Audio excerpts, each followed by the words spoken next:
അസ്സലാമു അലൈക്കും വറഹ്മത്തുള്ളാഹി വബറകാതുഹു. അൽഹംദുലില്ലാഹ് അസ്സലാത്തു വസ്സലാമു അലാ അഷ്റഫി റസൂലില്ലാഹ് വഅലാ ആലിഹി വസഹ്ബിഹി അജ്മഈൻ. അമ്മാ ബഅദ്.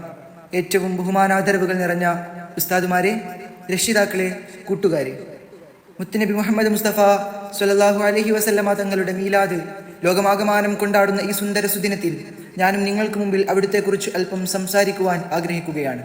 നാഥൻ തൗഫീഖ് നൽകുമാറാകട്ടെ. ആമീൻ. പരകോടി വിശ്വാസികളുടെ ഹൃദയാന്തരം പ്രകാശം പൊഴിക്കുന്ന പൗർണമിയാണ് മുത്തുനബി സ്വല്ലല്ലാഹു അലൈഹി വസല്ലമ തങ്ങൾ.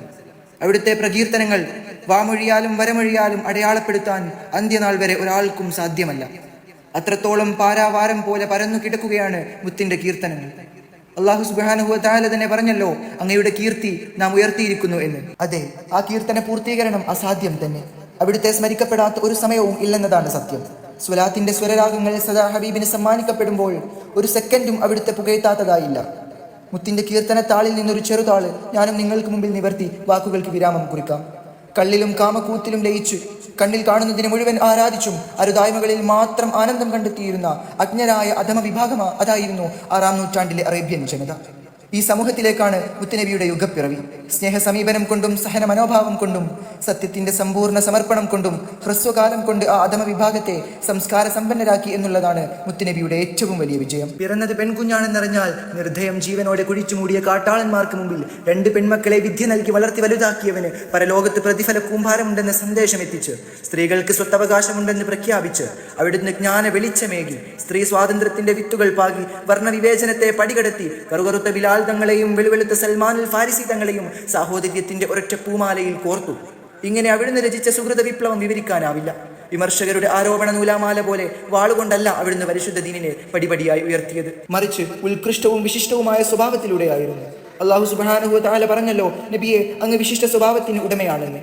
അവിടുത്തെ സഹന സാമീപ്യം കണ്ട്, സ്നേഹവായ്പ കണ്ട് എത്രയെത്ര പേരാണ് പരിശുദ്ധ ഇസ്ലാം പുൽകിയത്. മുത്തുനബി സ്വല്ലല്ലാഹു അലൈഹി വസല്ലമ യാത്ര ചെയ്യുന്ന വഴിയിൽ എന്നും മലിനമാക്കുന്ന ഒരു ജൂത സ്ത്രീ ഉണ്ടായിരുന്നു. ഒരു ദിനം ഈ പതിവ് ദർശിക്കാത്തപ്പോൾ തിരുനബി സ്വല്ലല്ലാഹു അലൈഹി വസല്ലമ ആ പെണ്ണിനെ അന്വേഷിച്ചു. രോഗാവസ്ഥയിലാണെന്നറിഞ്ഞു സന്ദർശിച്ചു. രോഗശമനത്തിനായി പ്രാർത്ഥിച്ചു. അവൾ അത്ഭുതപ്പെട്ടു. ഞാൻ ഇദ്ദേഹത്തെയാണോ ഇത്ര നാൾ ബുദ്ധിമുട്ടിച്ചത്? ആ സ്വഭാവ മഹിമ കണ്ട് ജൂത സ്ത്രീ ഉടനടി ഇസ്ലാം പുൽകി. ഇങ്ങനെ എത്രയെത്ര ഉദാഹരണങ്ങൾ.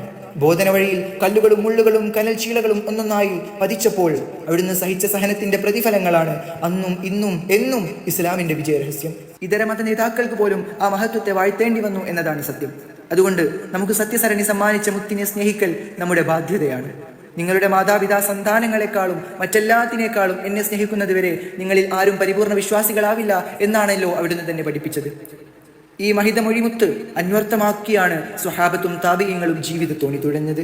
കൊലക്കയറിന് മുമ്പിലും സ്നേഹത്തെ ബലിയർപ്പിക്കാത്ത ഉബൈബ് തങ്ങളും തിരുചലന നിശ്ചലനങ്ങളെ അനുധാവനം ചെയ്ത് ഇബ്നു ഉമർ തങ്ങളും തിരുമുത്തിന്റെ വഫാത്ത് അറിഞ്ഞ് അവിടുത്തെ കാണാത്ത നയനങ്ങൾ ഇനി എനിക്കെന്തിന് എന്ന് പറഞ്ഞ് കണ്ണുകൾ കുത്തിപ്പൊട്ടിച്ച അബ്ദുല്ലാഹി ഇബ്നു സയ്യിദ് തങ്ങളും തിരുസ്നേഹത്താളുകളിലെ ഒളിമങ്ങാത്ത താരകങ്ങളാണ്.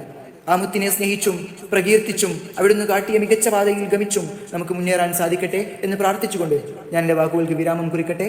വാഹിർ ദഅവാന അനിൽ ഹംദുലില്ലാഹി റബ്ബിൽ ആലമീൻ. അസ്സലാമു അലൈക്കും വറഹ്മത്തുള്ളാഹി വബറകാതുഹു.